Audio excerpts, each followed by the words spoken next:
Okay, so we're ready to get started here. Good afternoon on this wintry day here in Austin, Texas. Of course, we are very fortunate in that we hardly ever get winter, not compared to the rest of the country. So a little bit of cold air actually feels kind of brisk and has gotten us all energetic today. We've been doing a solar lab all day in the back. This is something that we normally do outdoors, but because of the difficult weather, we actually did it all indoors because we actually have the ability to generate what we call inside sunshine. We have these big bulbs overhead that gives us enough light to actually commission an entire PV system as well as do our module experiments. So we've been doing that, and we're being joined by that lab. But what we want to do is go ahead and segue to our special guest today, circular energy. Circular energy was identified by the Austin Business Journal as the third fastest growing company in Central Texas. And that designation also was, well, they were also the only solar company that was actually on that list as far as the top 50. This is Austin Business Journal. And so today we actually have the CEO and founder of Circular Energy, J.C. Shore. He actively is directing the company's expansion strategy and the execution of its service and financing platform across both residential and commercial markets. In addition, he has brought his president and general counsel, Brad Thompson, and they're going to do a very interesting topic today. You know, instead of diving into maybe some of the technical details of solar photovoltaic system design and installation, they're actually going to talk about the culture that they've been able to create within their company that has fueled their growth. With that, I turn it over to J.C. Shore. Thank you. Thank you. First off, thanks for having us. Kind of a tough day to talk about solar with the weather, and then the timing is going to be worse. You know, I went to UT and I'm a Longhorn fan, and our president, Brad, went to Baylor and he's a Bear fan. And when we found out, for those of you, any college football fans in here? Good. 6? Okay. No more sport. So, yeah, so we're kind of bummed to be missing the game, but that's what the DVR for. Anyway, yeah, we're going to talk to you guys a little bit about building a brand or culture. You know, we're trying to figure out what topic might be interesting instead of just, you know, talking about solar or incentives or rebates or, you know, market growth. And just thought it'd be kind of cool to talk about something different that I bet isn't typically talked about. It's not talked about in most companies. It certainly isn't talked about much in the solar industry. So, you know, something that's kind of near and dear to my heart that we thought we could, you know, share with you guys. So first off, you know, I'll talk just a little bit in general, just kind of, you know, not industry specific. We'll tell you just a tiny bit about circular, and then we'll talk about what building brand, what building brand, you know, kind of looks like. I think this, you know, kind of first quote is interesting. You know, is it? Can you guys see it? All right. In the absence of a meaningful difference, the cheapest brand is typically regarded as the best choice. Think about that for a second. You know, in the solar industry, I think the last thing I saw was 6,200 companies, maybe 67, I don't know what this data is showing here. Today, over almost 8,000 solar companies, you know, across the United States. It's hard to track. I mean, this is from SIA, maybe there's, you know, less, maybe there's more, but that's a ton. And what happens if we're all playing that game? There's no meaningful differentiators. We're all competing on price. How fun is that going to be? And by the way, how long does that last? And if you look at other industries, it doesn't last long. We all know the, you know, story of the local hardware shop, right? And Home Depot comes in and they're gone, unless they have a meaningful differentiator. And there are some that do. So you've got to figure out what it is that's going to, you know, differentiate your company. For those of you thinking about entering the solar industry, or maybe you're already part of the company, what is it that makes your company special?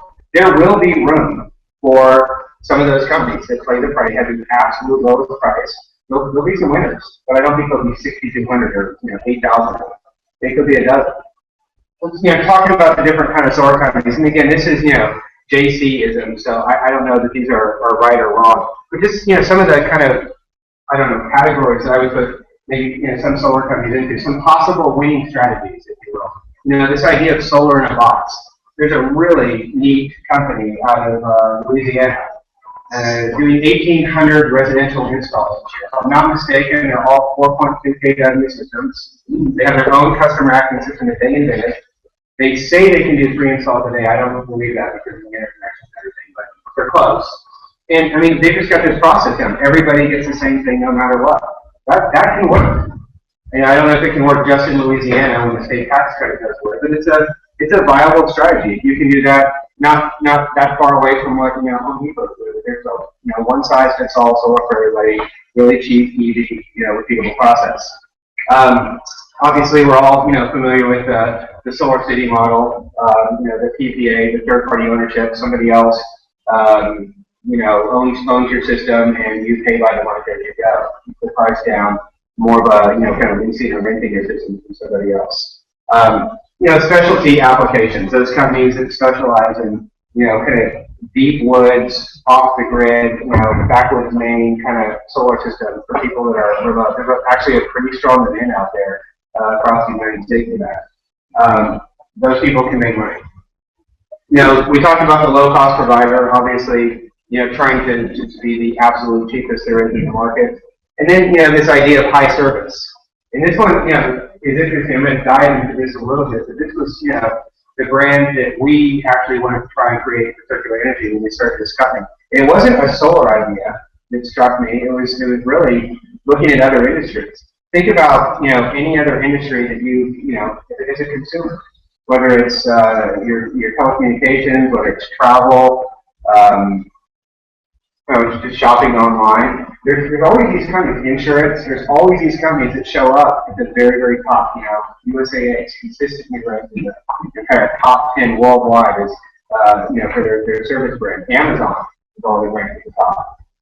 So what is it that these companies do that make them different? And can you really be a high service, high value provider in the solar industry? Before you go on, can you back it up? Yeah, I think I can. So it's interesting that previous slide that had 8,000-ish people kind of playing this market, and this last slide was going the wrong way. Okay. This one? This one, yeah, this one right here. That. So, all right. So you know what I'm talking about, the different buckets of types of companies that I think can and will be successful. I was talking with Mike and Cheryl before we got started about, the interesting thing that's happening in this industry is kind of this rising tide phenomenon. And I think a lot of companies, that are quote solar companies at first, not that we were any different first either at Circular, but I think we tried from the get-go to kind of pick which segment of that market we were trying to be in. And I think the interesting thing for the number of people that are kind of scrambling to be in the space now because the industry is growing is there's plenty of room for all of those types of companies to be competitive. And I think the more that we can do, meaning we, Circular, and all the other companies that you might slot in, the one that JC referenced, the kind of solar in a box model, the more that we can kind of identify ourselves, what type of company we're trying to be, the more we can actually help the entire industry better. So that we, Circular, aren't trying to compete for the solar in a box company, and then that company is not trying to, they've got a customer who wants to do something really unique and very different.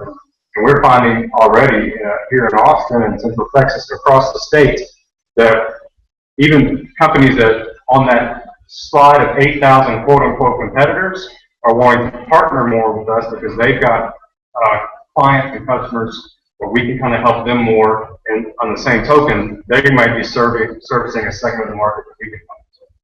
Yeah, and thanks for saying that. That's kind of an important point, right? There's nothing wrong with any of these models, but you better have one. You better be thinking about it. Because if you don't, you're relegated to, option E, the low cost. I mean, if you truly are the low cost and you've figured out how to, streamline your back office operations and all of your infrastructure and your workflow and automate that stuff, you can be a low cost provider. But if you're not making those investments, and by the way, that's a chicken and an egg, problem, right? If we're the low cost provider, you would assume we have low margins, how much money do we have to invest? And the things we need to do to operationalize ourselves to do it's a tough go. You gotta have a lot of investment on it. So now I'm gonna go forward. Okay. So, this is what I call the kind of the customer service policy. I think what's really interesting, before I started this company, there weren't that many solar companies in Austin. I think today there's over 50 maybe, is that right? I don't know, over 50 companies here. Back when we started, I think there were 14. So kind of the last thing, Austin needed was a 15, solar company. Today, of course, a lot more. But I talked to some of the owners of some of those companies. I've kept in touch with some of the people, along the way. It's always fun to ask, the CEO or the president of another solar company here if they'll share the information with you, or in Dallas, or, it gets easier as we get up to other states where we're not competing, and talking to them and sharing information. And you ask them, what differentiates you guys? And 25% of the time, you get one of those answers on the slide that we were looking at before, right? We have and they don't call it solar in a box, that's fine. We have the solar in a box, we have the, the low cost advantage. But most of the time, they'll tell you we have the best service. It's the same friggin' answer every single time. We have the best service. What does that mean? If it's meaningful and you really have the best service, okay. But, I think the true test, the true litmus test for service is if you've monetized it. And I'm not going to stand up here today and talk about, our gross margin versus somebody else's gross margin. That's not the goal. But, you can go look online and do some research and figure out what's the average gross margin in the industry. And, 4 years ago, it was around 17, just under 17%. Today, it's just south of 15%. And gross margin, for those of you that don't know, is total revenue minus direct costs, right? So it's the cost of goods sold for the project. Players in other industries that have high service have figured out how to monetize their brand, their service. And I think it's circular, certainly something we've tried to do. But it's a really good test. I guess in terms of what I call this intellectual honesty, looking at your company, looking at what you're doing, and seeing if you really have figured out a way to monetize that service, that brand.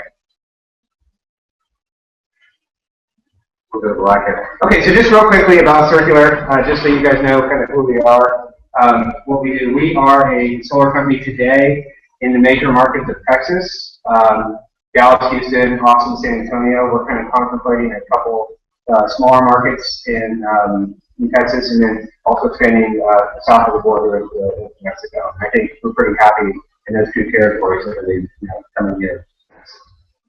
Oh, what is company culture? Okay. So I just want to go around the room if there's any brave souls in here. Just kind of tell me what you think the definition of culture is. There's no right or wrong answer. I'm going to give you my answer in a minute. It's probably different, but any volunteers, please? Not one? Oh, here we go. All right, go. You go first. Okay, well, I came from Semi-Done. I worked for local PPA for 20 years. And that was a really strange company, it's so large, it was micro all throughout the company. And I moved around working divisions. And the first division I was in, it was 68,000 lots, Supreme Core, and you can come along and get stuff on the small side and everything. And then I moved into failure analysis, and it was just a drudge. And it was backstabbing, and the culture was like one room to the other, and it's like joining. So you would say, you do this? Yes, that's all. Sorry, my hand over here. I think we have one definition. That's fine. Company culture. Yeah. That's what the attitude and mindset. Okay, good. And then it's an excellent definition. Anybody else? No? Okay. So, I pulled up, I just Googled, company culture, I got a bunch of stuff. And I put them in red, not because they're wrong, just because it's not what I believe. But it's, I put these in red. And it's, look, almost exactly verbatim what you said, a really good definition of company culture. The values and behaviors that contribute to the unique social and psychological environment of an organization. Perfectly acceptable definition. I'm not going to read them all to you. But for us, I thought, what about if it's your brand? What if it's actually your brand? What if you talk about your culture so much and make it such a part of the DNA or the nucleus of your people that shows through in everything you do with your customers, your partners, the vendors that you buy things from, that pay on time, It's your brand. That's what I believe. So, you know, there's something a little bit of lag here. Now, how do you build culture? And then more importantly, how do you scale it? Because that's what's keeping me up at night, right? As we venture into Mexico, how do we take what is so cool here and make it happen? Short of moving people from here down there, which, you know, it's tough. But I think there's some, you know, common things that have to happen. You have to have a purpose. You have to have the right leadership. You got to have the right people, and you have to have the right incentives. And we're just going to dive into these just a little bit and kind of talk about what each one is. First one, you know, talking about purpose. I think understanding that it's not my purpose, but that it's ours. You see a lot of companies, and this isn't solar specific, guys, this is, you know, kind of any business, where the CEO or the president make a huge mistake of hiring themselves. And it's not, that's a huge, huge, huge mistake. It can't be JC company or Brad company, it's got to be the people's company. Everybody in the organization has to feel like it's theirs. That they own that brand. It's not the brand that I'm telling them we have to do, it's the brand they believe in, the brand that they want to work with, more the brand that they're, you know, killing themselves for because they believe. Got someone over here shaking their head, and she's going through that right now. You know, the next thing is to teach it and demonstrate, and that's probably the hardest. If you agree that all humans make mistakes, and you know, if you acknowledge yourself as human, and I do, it is so hard to tell people 100% of the time, or show people 100% of the time what that brain looks like, because we have bad days. We wake up in the morning, we roll out of bed on the wrong side of the bed, and you know, just kind of the poopy pants, and we don't really give our people the right vibe. And you know, I think to have a couple bad days here or there, to have some bad moments here or there is fine. But you know, you have to be the right example. You've got to teach it and demonstrate it to people. I think. Well, we'll talk about that more in just a minute. You know, and the other thing too is we're different in the way we think. We have left brain people and right brain people. We have, you know, kind of analytical people and creative people. The president of Circular is very analytical and likes details. The president of our software division, Eric Norwood, used to build rocket ships. He's just like Brad, very, very analytical, and I'm a little bit more, you know, intuitive. So for, you know, someone like me, this stuff just feels good, and I just talk about it, and, you know, everyone does it up. For people like Brad and Eric, it's no good. We've got to measure it. We have to actually have some metrics around this stuff that equate to what good culture is. So you have to have a way to kind of define what I would call, you know, success criteria, so that you can communicate to everybody in the company. Hope I didn't miscategorize you. No, you did. Okay.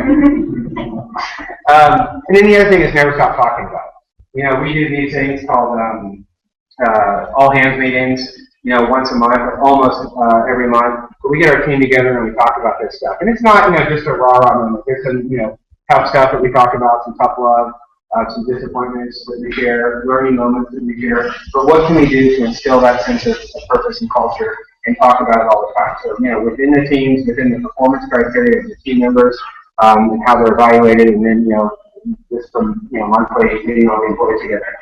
Why don't you talk to me? You don't gloss over that. I think it's an important point when you talk about the challenge of trying to scale culture. And so now we're no longer kind of just a little Austin company. And so we've made an additional investment because we believe in our culture that when we have these meetings, we bring all of our employees here. And that's expensive. We have employees who don't live here. We have employees from Houston and Dallas, et cetera. We want them to be here. And when he says employees, just to be clear, I mean from the master electrician to me and JC and everybody all along sales, engineering, it's very important to us that everyone be there and be a part of it. And I think there's kind of a lip service of doing it, and then there's the actual investment as a company behind it. And to be candid with you, I think it's going to be one of our biggest challenges going forward, because it's very difficult to build that culture and brand and remarkably easy to lose it. So. Yeah, I mean, it does. It keeps me up at night. I actually am comfortable telling you guys that I haven't figured it out yet. And neither is Brad, and neither is anybody else in the company. We don't know how we're going to do it. We're worried about it, and I think that's typically a good thing, because I think we should be paying attention. Got some ideas on, you know, betting they won't work, but we'll figure out what to do, and we'll make it. Because you know what? Other companies have done it. There's a lot of other companies out there that have them, and I think to try and emulate them and do the things they've done is, will be informative to us as we continue to grow. Next one, I love this slide for those of you on the back that can't see it. Talking about leadership is another way to build culture. There's a picture of a, this kind of a chariot almost or something. It's building a pyramid. Building a pyramid. Thank you. Yes, actually, it is. Yeah. But you've got the boss and the CEO sitting up there at the top, and everybody else, working away, carrying the weight. And then, a picture on the bottom of the leader, carrying the team and doing the work, and nobody sitting on the pedestal. I mean, I believe in this so much. When I got out of school, I worked for one of these big six consulting firms. They were hybrid accounting firms or consulting firms.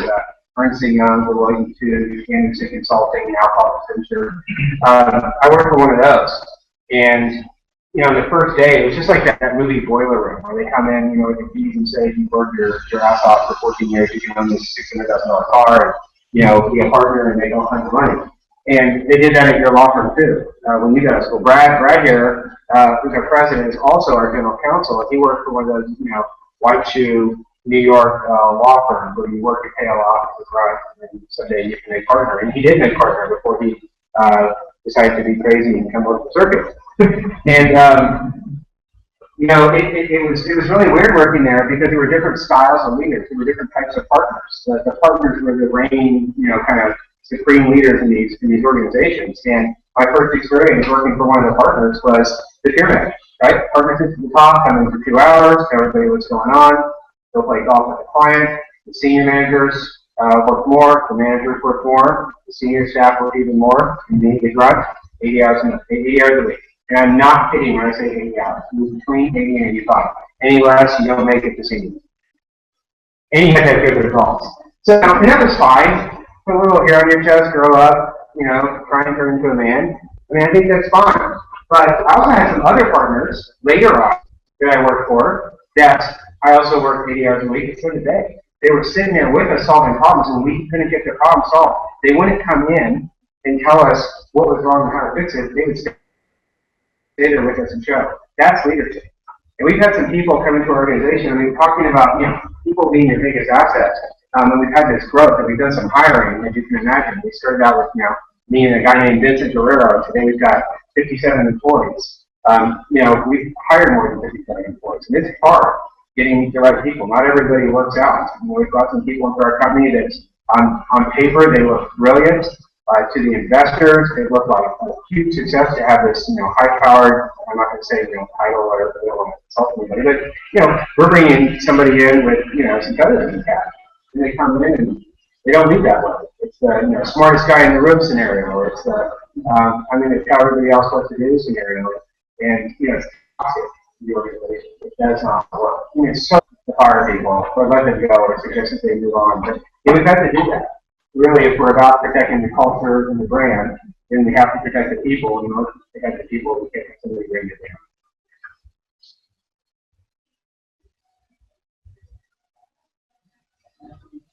Maybe that you're talking about all these topics.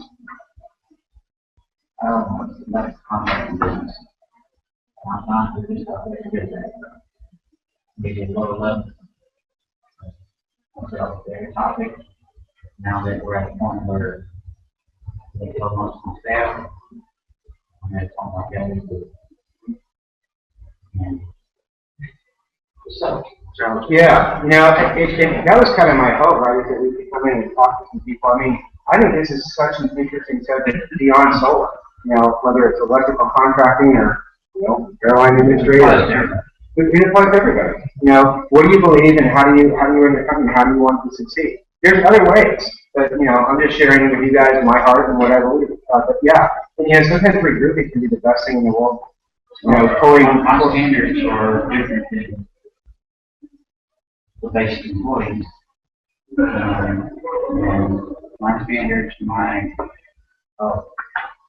customer service is a lot higher than what they want to provide. It's hard to keep that standard.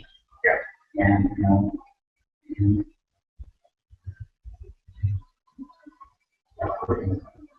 my name is on everything. Right. And when my name is circulated everywhere, and you got somebody that's not representing the name, the high standard at the end, that's puts a burden on my company. Right. Right. And I think there's a way to get the employees to share that burden with you. We're going to talk about that in a minute. Thanks for sharing that, by the way. So the next thing here is the box of the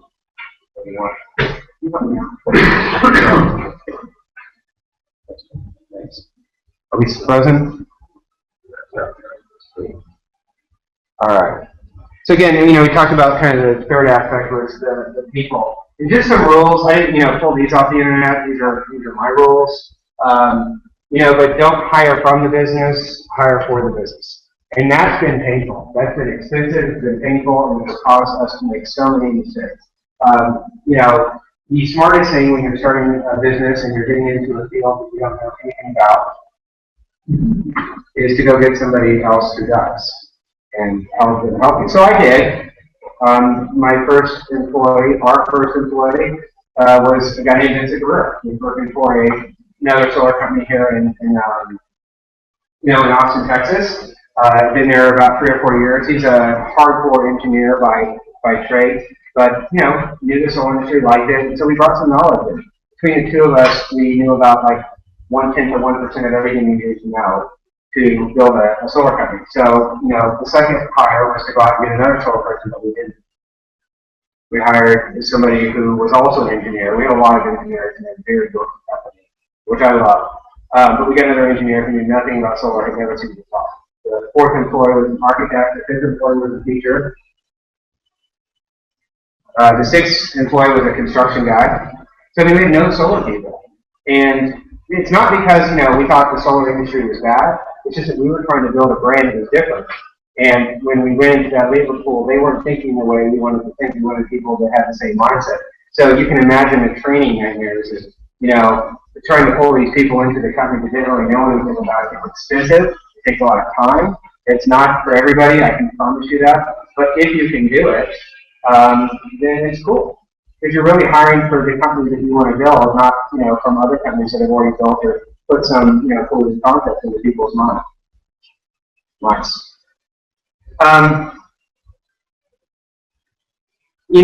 Another thing I do when we're interviewing, still we're at the point, we're small enough still where I can meet, I have the luxury of meeting every single employee we hire. Now we've gotten a little bit more sophisticated with our recruiting. Just, after kind of a experience I was sharing with you guys earlier about the loss person, the people we've had to let go. It is so expensive to hire someone, train them, and then, either have them leave or find out that, they're not a fit and then have to do it again and again and again. So it's a very expensive proposition to hire the wrong people.